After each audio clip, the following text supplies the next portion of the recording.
Seoul and Washington inked a defense cost-sharing deal on Sunday. South Korea's financial contribution for this year will be some $924 million.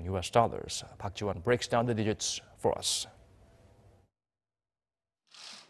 Under this year's Special Measures Agreement, or SMA, Seoul's financial contribution for some 28,000 U.S. forces stationed on the Korean Peninsula will be around $924 million.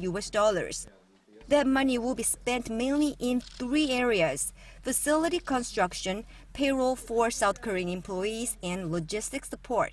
But it's not yet been decided how the money will be assigned to these items. They will be determined according to procedures agreed upon by the two countries in their New Deal, and South Korea's Defense Ministry and U.S. Forces Korea will have further consultations to set the exact amounts. Last year, South Korea contributed around $850 million. More than 46% of the money was spent on military construction, followed by nearly 40% on the salaries of South Korean employees, and lastly 15% on military logistics support. Local military experts say they think the proportion of each budget item won't change much from last year. Seoul and Washington signed their first SMA back in 1991 to guarantee and support a stable American force on the peninsula by sharing some of the costs. And under the SMA, South Korea pays for its nationals working at U.S. military bases in the country, as well as costs related to facility construction and logistics. However, during last year's many rounds of talks, the U.S. had asked South Korea to pay for the operation of strategic assets as well.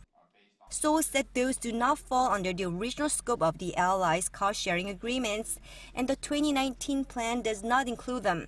The two countries also had long disputed how much South Korea should contribute in total.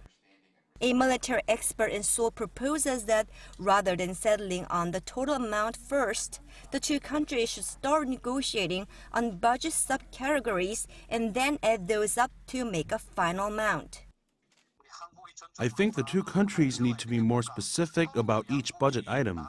For example, they need to discuss which categories should be paid for by Seoul alone, which items should be divided between them, and which should be solely paid for by the U.S.